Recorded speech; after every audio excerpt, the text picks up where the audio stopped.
Qué bendición es poder estar en la palabra una vez más esta mañana. Qué bendición gozar del Señor su protección por la noche y poder iniciar el día buscando la palabra de Dios. Déjenme leerles el trozo de la palabra que consideremos esta mañana. Efesios capítulo 5, versículos 1 al 5. Dice así: Sed pues imitadores de Dios como hijos amados, y andad en amor, como también Cristo nos amó, y se entregó a sí mismo por nosotros, ofrenda y sacrificio a Dios en olor fragante. Pero fornicación y toda inmundicia o avaricia, ni aun se nombre entre vosotros, como conviene a santos, ni palabras deshonestas, ni necedades, ni truhanerías que no convienen, sino antes bien acciones de gracias. Pablo ha sido muy específico hasta aquí. Ha señalado las prácticas que corresponden a la vida pasada en la vida de los efesios. Él se preocupaba mucho por ellos, pues vivían en medio de una situación bastante mala, pagana. Estaban en medio de una sociedad que se desbordaba en el pecado. Y estas prácticas que ha estado mencionando eran populares, eran, por así decirlo, hasta normal en la sociedad de aquellos tiempos. Cuando no conocían al Señor, ellos, al igual que nosotros, solamente vivían para agradar a la carne, para agradar al pecado, y no podían hacer otra cosa. Tampoco nosotros podíamos hacer otra cosa. Estábamos esclavizados por el mismo diablo. Pues no tenían ese nuevo ser en ellos, y el mismo diablo los manejaba como marionetas y hacían la voluntad de la carne y de los pensamientos. Era muy triste ver la situación de estos hermanos, por supuesto antes de ser hermanos. Vivieron una vida desenfrenada en el pecado, igual que nosotros. Esta es nuestra historia, hermanos. No tenemos nada de qué ufanarnos, que enorgullecernos, pues la situación que vivimos antes de conocer a Cristo fue de mucha vergüenza, fue de mucha pecaminosidad. Debemos darle gracias a Dios que nos haya rescatado. Es humillante saber y reconocer que esta es nuestra historia pasada, pero Dios, como dice el mismo Pablo, pero Dios, que es rico en misericordia, por su gran amor con que nos amó. Eso es lo que marcó la diferencia. Él nos salvó, aún estando muertos en pecados, nos dio vida juntamente con Cristo. Esto es lo que marcó la diferencia. De otra manera, todavía estaríamos a expensas del pecado, del mundo y del mismo diablo. Oiga eso. Y así es como se encuentra la gente que no conoce al Señor. Si usted que me está oyendo no conoce a Cristo todavía, no lo tiene en su vida, usted se ha perdido lo mejor de lo mejor. Y usted ha pensado por qué no ha podido dominar la pecaminosidad en su vida. ¿Ya se dio cuenta por qué? No se ha dado cuenta. ¿Sabe usted por qué no puede dejar de decir esas palabrotas que se le salen de la boca? Pues porque usted tiene un problema en el corazón. El Señor Jesús dice que de la abundancia del corazón habla la boca. Y cuando el corazón no está regenerado, cuando el hombre no ha nacido de nuevo por obra del Espíritu de Dios, no puede hacer otra cosa. Es víctima de sí mismo, es víctima de su propio yo, de su carne, del pecado que mora en ella, es víctima del mundo y es víctima del mismo diablo sin darse cuenta. Porque el hombre no puede abandonar la mentira, porque el hombre no puede abandonar la fornicación, el adulterio, la pornografía, porque el ser humano no puede salir de allí. Bueno, pues es porque necesita un poder mucho más grande que el suyo para poder dejar esos vicios. Necesita a Cristo en su vida, necesita nacer de nuevo, como el Señor le dijo a Nicodemo. Nicodemo, necesitas nacer otra vez. Y esa es la verdad. El ser humano, para poder cambiar, necesita que Dios haga un gran despliegue del poder de su gracia en él, para poder dejar de hacer lo que está haciendo, para no ser más víctima del pecado, del mundo y de Satanás. Necesita que Dios haga su obra en él. Romanos capítulo 6, versículo 14, asegura que el pecado ya no se enseñorea de un hijo de Dios. Así lo dice, el pecado no se enseñoreará de vosotros, pues no estáis bajo la ley, sino bajo la gracia. Ahora que Cristo está en nosotros, ahora que Dios ha hecho su obra en nosotros, el pecado no puede hacer presa de nosotros, a no ser que nos abramos a él. Si nos descuidamos, si no hacemos nuestra parte. ¿Y cuál es nuestra parte? Buscar al Señor. Lo hacemos por medio de la oración, lo hacemos por medio de la lectura y meditación de la palabra. Y eso es lo que nos va fortaleciendo día con día. Y nos va ayudando para no ser presa del pecado. Ahora, con esta nueva naturaleza, el Espíritu Santo en nosotros, podemos vencer al pecado más insistente y más grosero. Es más, hasta podríamos imitar a Dios. Comienza nuestro texto diciendo: sed imitadores de Dios como hijos amados. Este es un gran reto, es el reto mayor.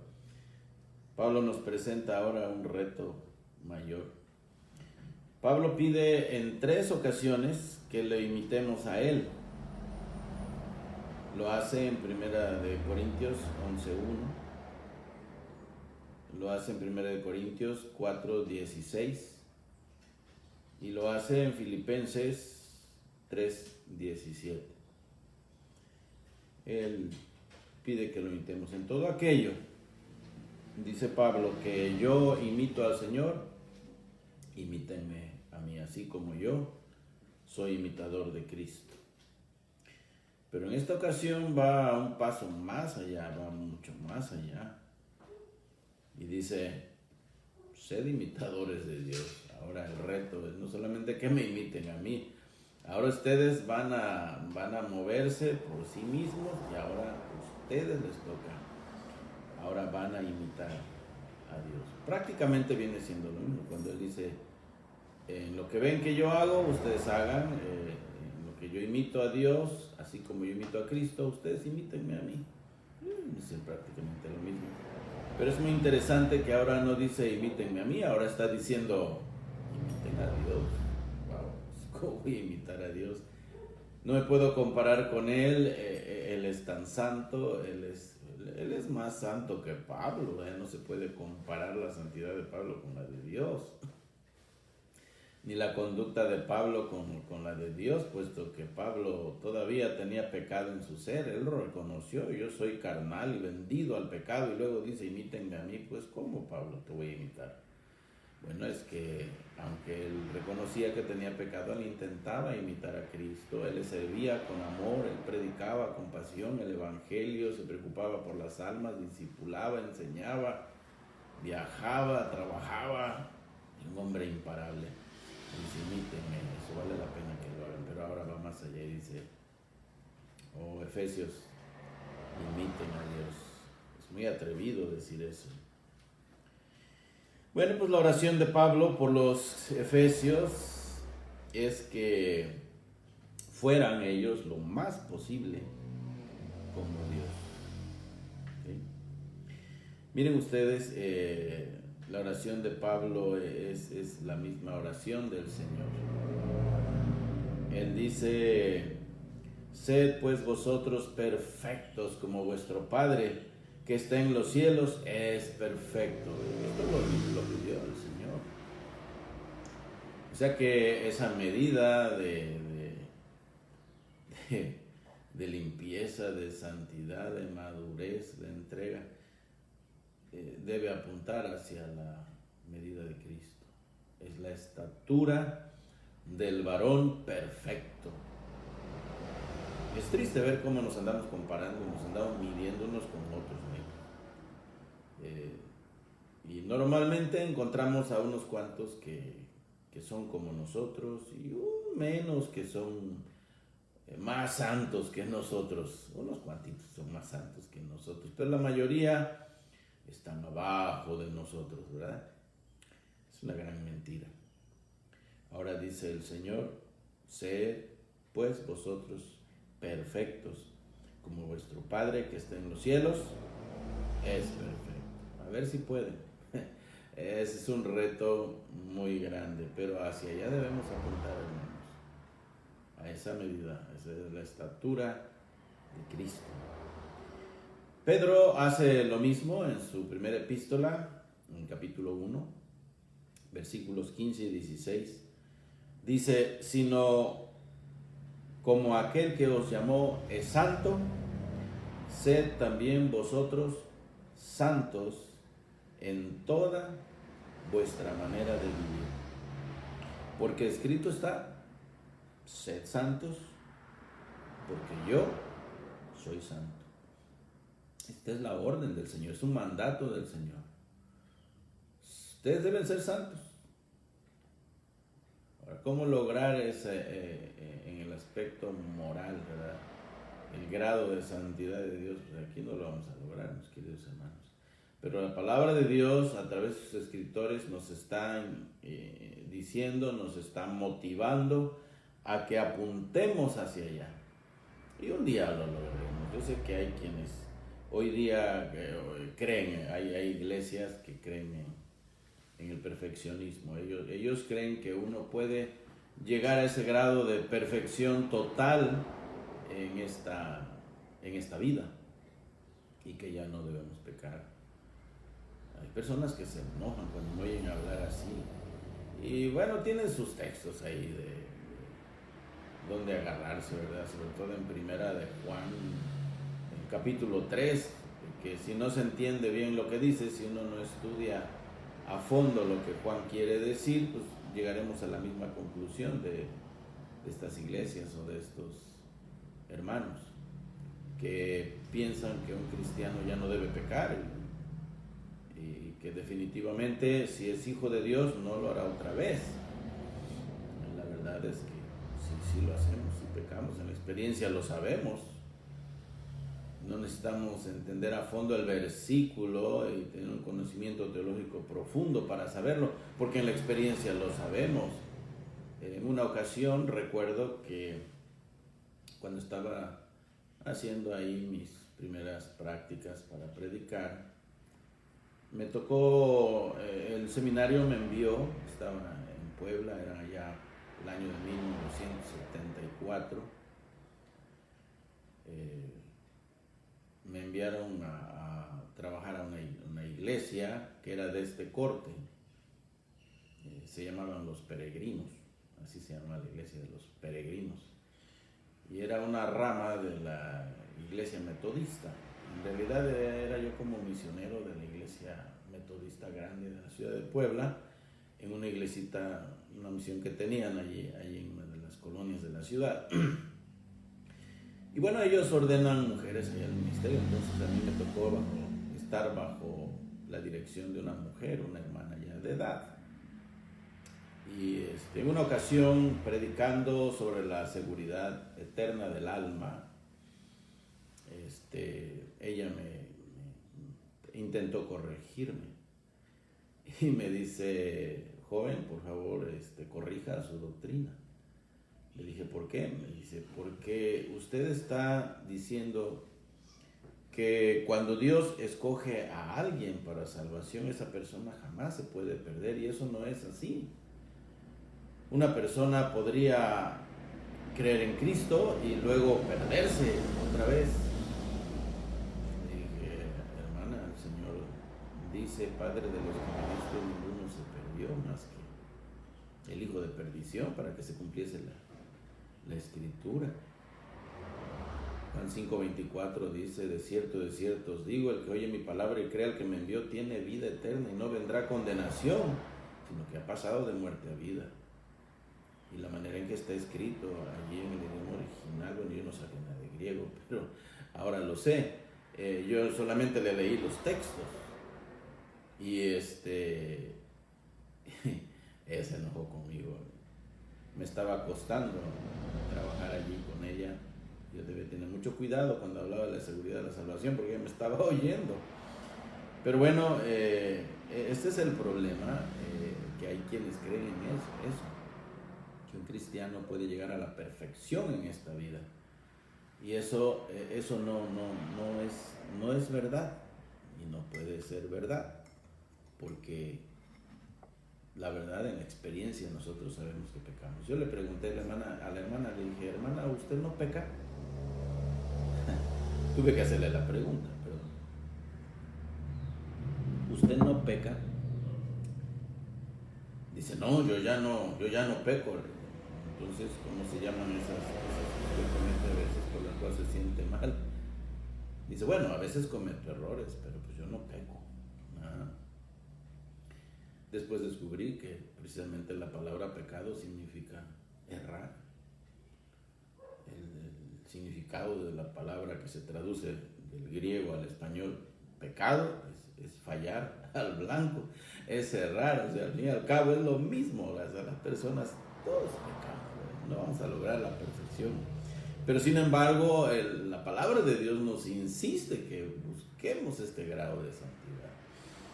Y normalmente cuando el Nuevo Testamento nos habla de cristianos maduros, nos habla de cristianos perfectos, nos habla de cristianos maduros. No son personas que necesariamente han llegado a la perfección total, donde ya hay una total ausencia de pecar. No.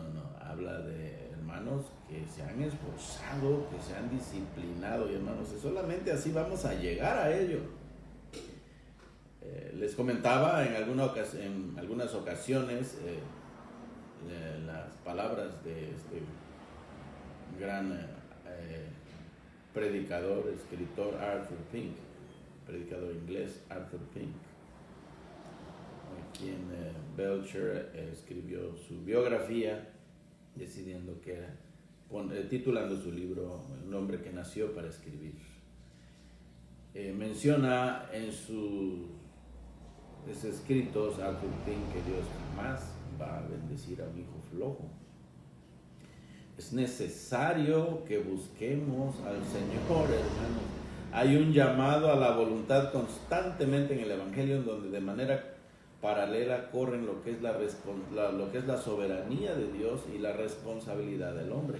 Nosotros somos responsables. Ahora ya tenemos el Espíritu de Dios, nos ha sido dada una nueva naturaleza, tenemos la Escritura, tenemos al Espíritu de Dios dentro de nosotros, y la palabra de Dios nos motiva a que nos esforcemos.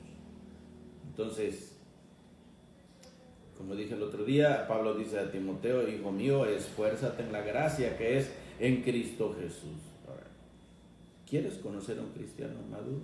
Pues yo te mostraré a un cristiano que vigila su sueño, sí señor, que está consciente de a qué hora se va a acostar, a qué hora se va a dormir, porque sabe cuántas horas de sueño necesita para que su cuerpo responda al otro día, pueda despertar a buena hora y pueda abrir la palabra y meterse con Dios, pueda tener un tiempo de amor con Él, abrazado de Él, orando, hablando con Él. Yo te mostraré un cristiano que es celoso por ello. Te mostraré un cristiano que se preocupa por ir a los cultos de su iglesia. Tú me dirás, hermano, pero pues no se puede hacer cultos de manera presencial. Pues no se puede, pero por lo menos puedes estar consciente de a qué hora es la programación. El Señor tiene alimento para ti. Y la iglesia Belén, no lo digo porque sea el pastor, pero es una iglesia muy favorecida. Ahora se han añadido hasta 3 devocionales entre semanas. Usted los puede disfrutar. Si no puede hacerlo en la mañana, lo puede hacer en cualquier otra hora del día en que tenga tiempo para hacerlo. Pero usted está con la posibilidad de alimentarse casi todos los días. Hay el culto del domingo por la mañana, donde se dan predicaciones seriadas, vamos por libros enteros de la Biblia. Usted si agarra una pluma y una libreta, usted podría hacer anotaciones y tener todo ahí, un compendio de enseñanza, de doctrina. Usted podría aprender a instruirse a través de estas predicaciones y también de estos devocionales de la mañana. Para que usted crezca, madure y usted un día pueda incluso hasta enseñar la palabra también. Entonces está el domingo por la mañana, está el martes también a las 6, miércoles a las 6 otra vez. Estamos yendo por los salmos los miércoles y ahora miércoles, jueves y viernes devocional, alrededor de 30 a 40 minutos. Usted puede estarse en su iglesia Belén, puede estarse nutriendo. Y va a languidecer aquel que sea flojo, aquel que sea descuidado, aquel que con espíritu hedonista solamente se la pasa acostado en un sofá porque lo mandaron a cuarentena y está tirado en un sofá comiendo 3, 4, 5 horas al día, afectando su salud, tanto física como espiritual. No lo haga. Usted ha sido llamado a disciplinarse. Ahora, ¿en qué debemos imitar a Dios? ¿En qué debemos imitar a Dios?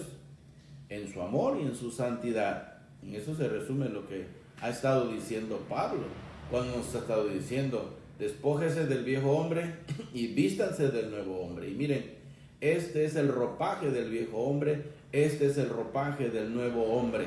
Desechen lo que nos sirve, ese ropaje andrajoso, maloliente, feo, y pónganse el nuevo. Vístanse de Cristo, en otras palabras. Y hermanos, este es nuestro llamamiento mayor, imitar a Cristo en todo. El mero propósito, hermanos, es nuestra santificación.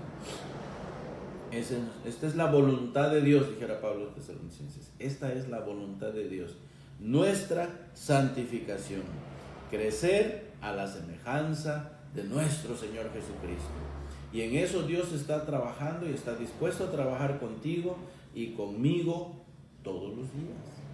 Es donde Él más tiene interés. Es curioso ver que hoy los predicadores modernos les dicen a la gente que Dios tiene interés en que se hagan ricos, que no tengan problemas, que no se enfermen, que no tengan problemas económicos, que no tengan problemas familiares, que tengan un buen negocio y ganen mucho dinero. Eso es lo que están predicando hoy, predicadores mentirosos. No, donde Dios tiene interés es en ir forjando en ti, en mí, cada día el carácter de Cristo. Y por supuesto que Él está consciente de las cosas que necesitamos para esta vida, pero no es donde Dios tiene su mayor interés. Dios quiere que tú crezcas, Dios quiere que tú seas un gran imitador de Él.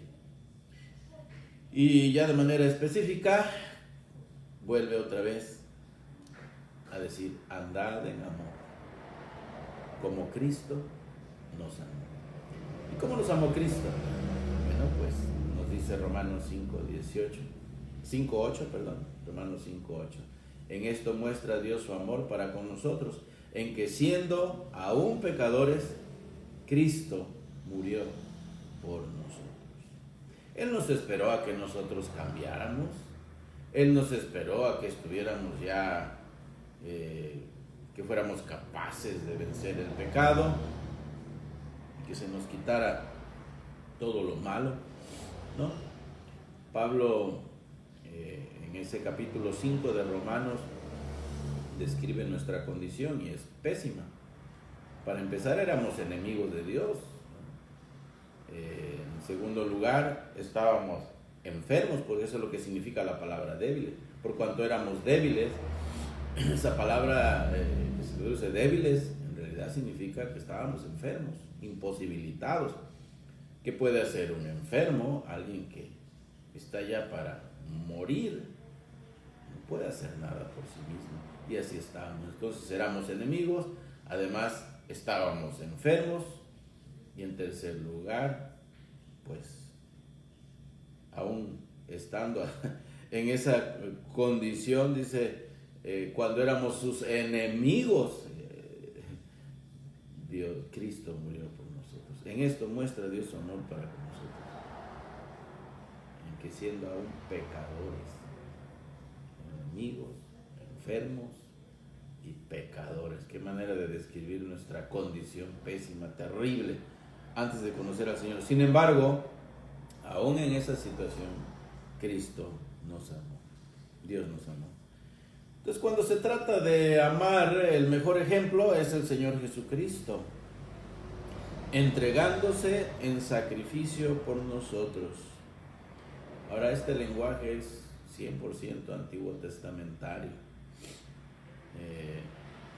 De acuerdo a Éxodo 29:18, Pablo debió tener en su mente la imagen de el sacrificio del holocausto. Cuando una persona quería ofrecer este sacrificio,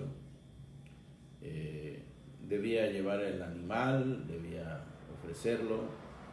Ese animal debía quemarse completamente en el altar. Lo único que librarían de ese animal para los sacerdotes sería la piel, pero de ahí en fuera todo sería quemado en olor grato al Señor. Y esto nos habla de una entrega total. Esto es lo que el Señor Jesucristo hizo. Él nos puso el ejemplo y Él se entregó en sacrificio como un holocausto a Dios en olor fragante, en olor grato. Él se entregó en una perfección total, moral, espiritual. Él no cometió jamás un solo pecado. Y cuando Él se ofreció en sacrificio, se ofreció al Padre para pagar el precio que demandaba su justicia por causa de nuestro pecado. Y ese sacrificio, ese aroma, ese olor grato, agradable llegó al cielo.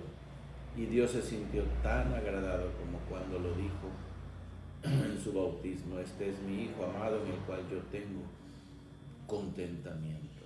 Y el Padre aceptó su sacrificio y logró el Señor pagar el precio de nuestro pecado. Entonces el holocausto era una ofrenda de olor grato a Jehová. El Padre quedó complacido con la ofrenda de su Hijo, quien pagó a Él todo el precio que demandaba su justicia. Ahora nosotros en Cristo hemos sido perdonados. Eso se debe a la seguridad de nuestra salvación.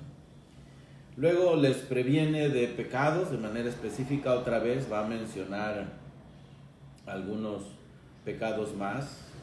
Entre ellos les previene con respecto a la fornicación y toda inmundicia y avaricia. Bueno, esto tiene que ver con todo tipo de depravación, de desviación sexual, práctica muy común en el Imperio Romano por la influencia romana, ¿verdad? Y la influencia de la cultura griega. Había creencia en muchos dioses, ¿verdad? Los famosos dioses del Olimpo eran famosos: Zeus, Apolo, deidades femeninas como Afrodita, a quien se le rendía culto teniendo sexo con las sacerdotisas sagradas de su templo.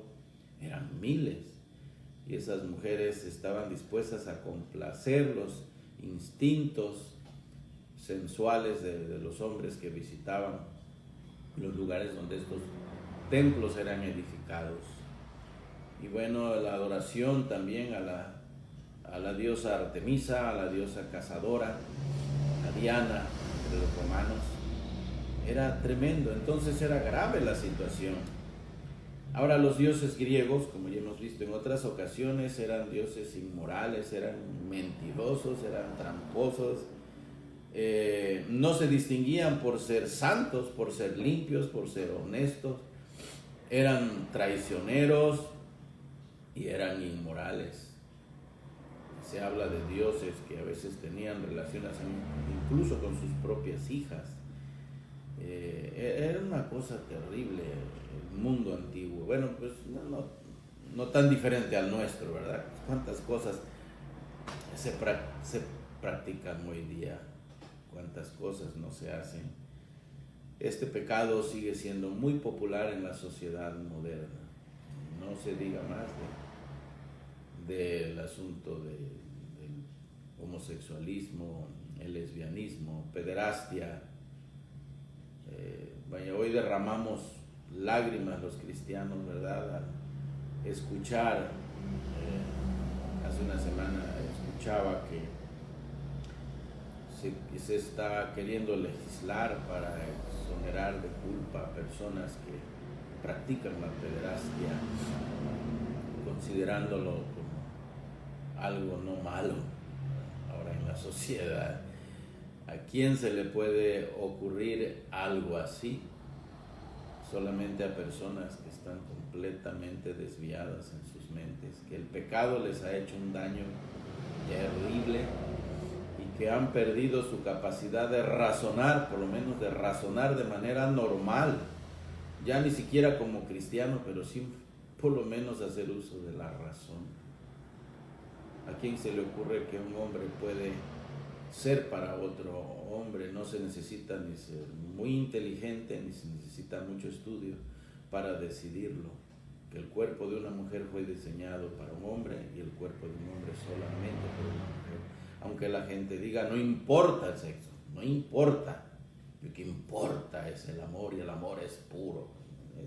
Es gente sensual, nada más, que no entiende y que no acepta la palabra de Dios.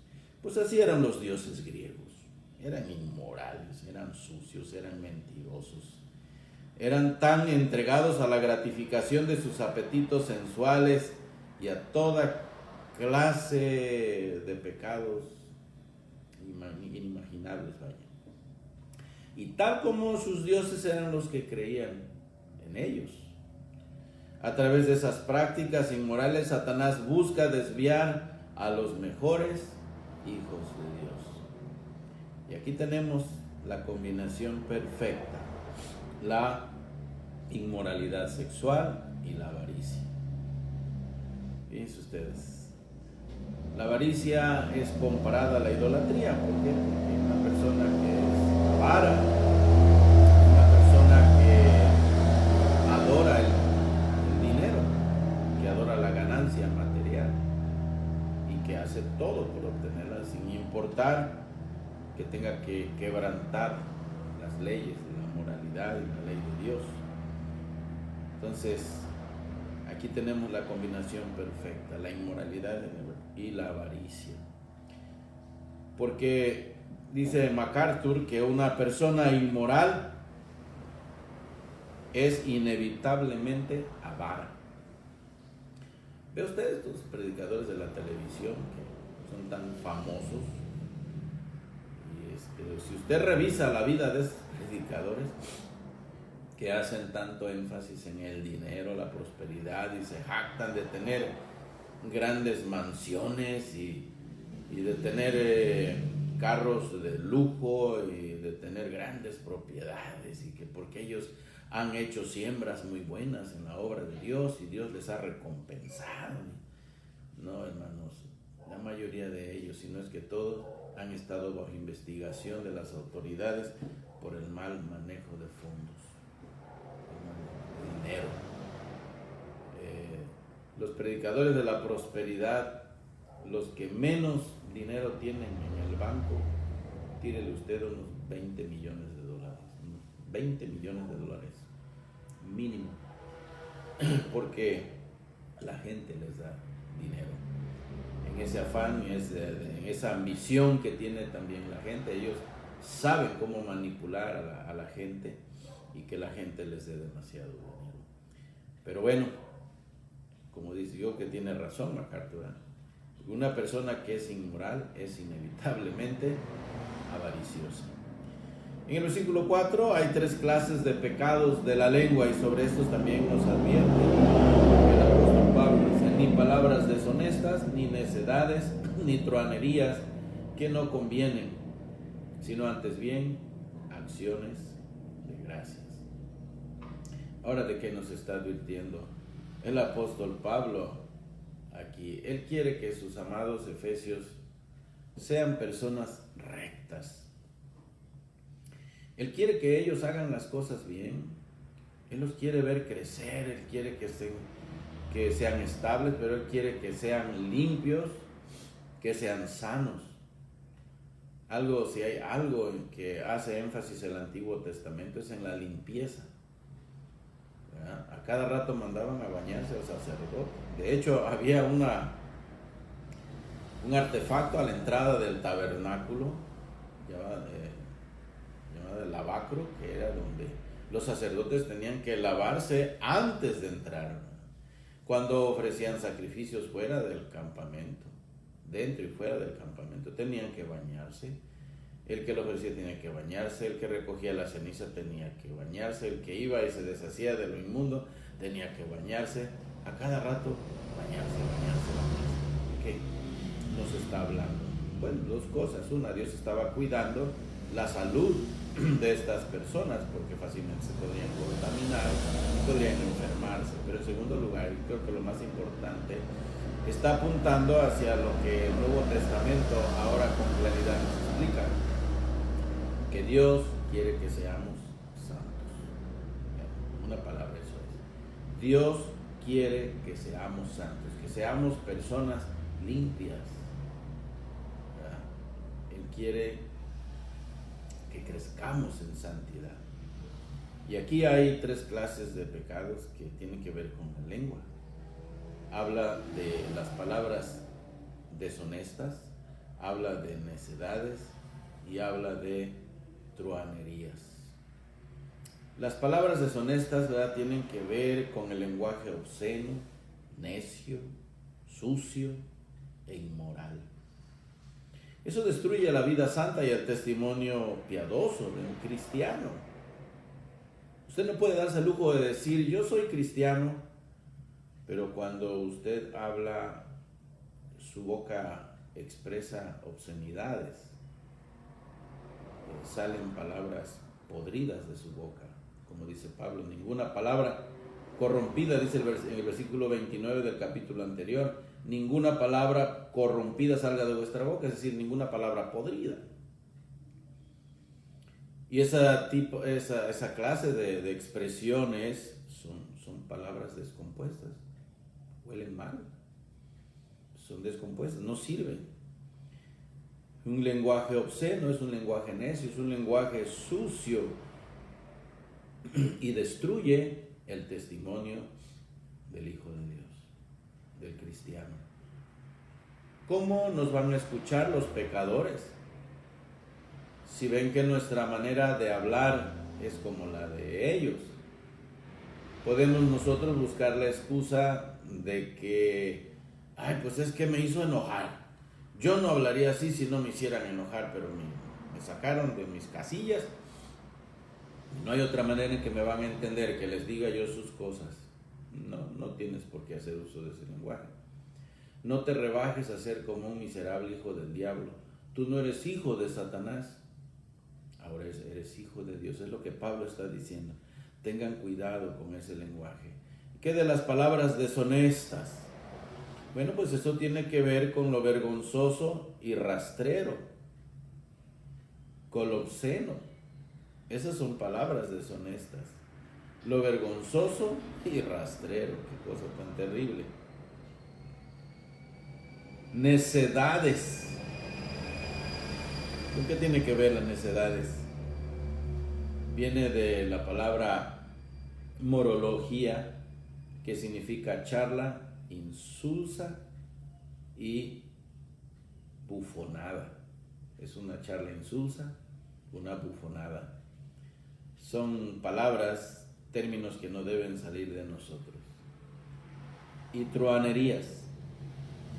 Esta palabra tiene que ver con aquella persona que se siente muy inteligente para hacer reír a los demás, pero de manera sucia.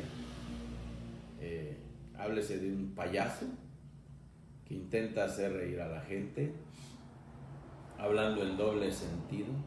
Es un bufón que hace uso de términos obscenos en doble sentido para hacer reír a la gente.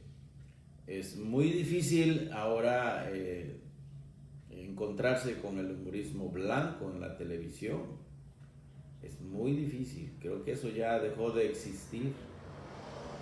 Hace años había artistas que podían hacer reír a la gente de manera sana, pero ahora, cuando sacan sus programas, sus talk shows para hablar con la gente, híjole, un cristiano no, ¿cómo puede quedarse un cristiano quieto viendo un programa así donde sabe que el artista, el payaso, el bufón va a empezar a hacer uso del lenguaje en doble sentido, y normalmente están hablando de sexo, te hablan de homosexualismo, lesbianismo, te hablan de sexo, te hablan de sensualidad, te hablan de cosas sucias, cosas que solamente empuercan y ensucian tu mente y la mía.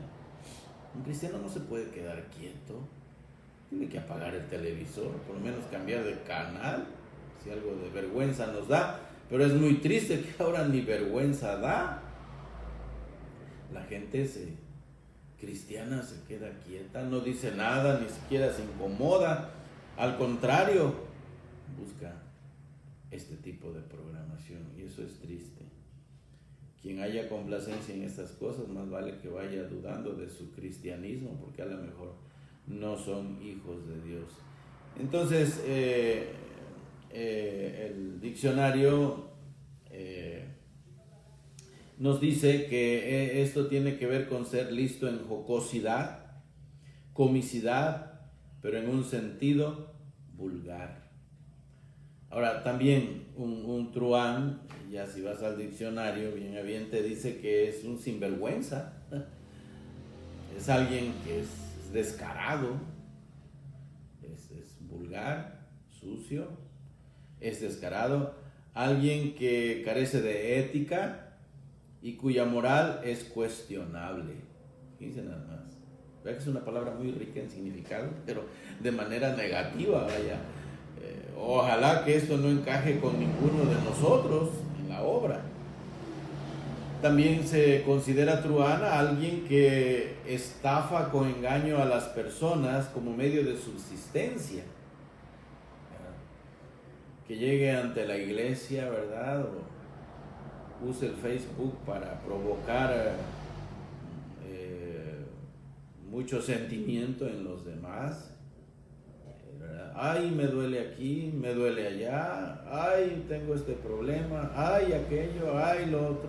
Ahora, no estoy criticando a los que necesitan ayuda. Incluso hay hermanos que jamás se atreven a hacer uso de estos medios provocar en la iglesia tristeza, dolor, preocupación. Tenemos que insistirles a que se abran y que nos busquen para poder apoyarlos. Eso es bueno, hermano. La iglesia debe estarlo haciendo y lo estamos haciendo.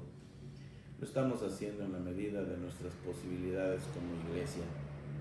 Pero, hermanos, no es cierto, ¿acaso no es cierto que hay personas que hacen uso de este medio para provocar consternación, preocupación en los demás y sacar provecho de ellos? Algunos, ¿verdad?, con sus pláticas tan tristes, tan conmovedoras. Bueno, esto lo he visto como pastor en la iglesia, lo he visto, llevo 35 años ahí, pues ya a estas alturas me he dado cuenta de muchas cosas. Hay personas que con esa intención asisten a la iglesia.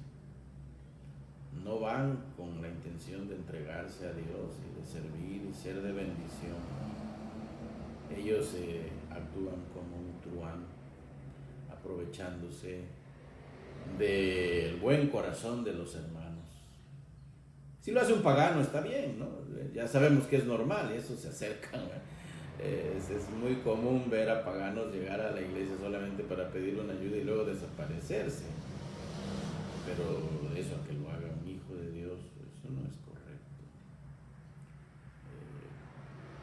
A mí me da pena eso, me da pena decirlo. Dijera el pastor Chuy Olivares, me da pena ajena. En cuanto a mí pedir, ay no. Para la hora sí, sí, eso sí.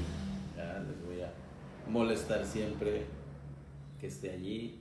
Hermanos, vamos a ayudar a tal o cual familia, vamos a bendecir la obra de Dios en las misiones, y les voy a platicar de personas que conozco en las misiones que tienen situaciones difíciles, y para ellos sí, yo sí, cómo no, y para los viajes que hacemos, cómo no, sí, pero ya cuando es para algo personal, ahí sí no. Y yo sé que hay hermanos muy lindos, muy hermosos, a quienes Dios toca el corazón para bendecir a los siervos de Dios en lo económico. Eso está bien, no se dice nada, pero de eso a que los pastores nos convirtamos en truanes, haciendo uso de un medio así para sacar provecho de las iglesias, eso sí que es no lo recomiendo, ni a cualquier hermano en la iglesia. Eso es vergonzoso. ¿Ve usted la preocupación del apóstol Pablo por sus hermanos en Éfeso? Él quiere que sean hermanos maduros. Él dice, miren hermanos, mejor acciones de gracias.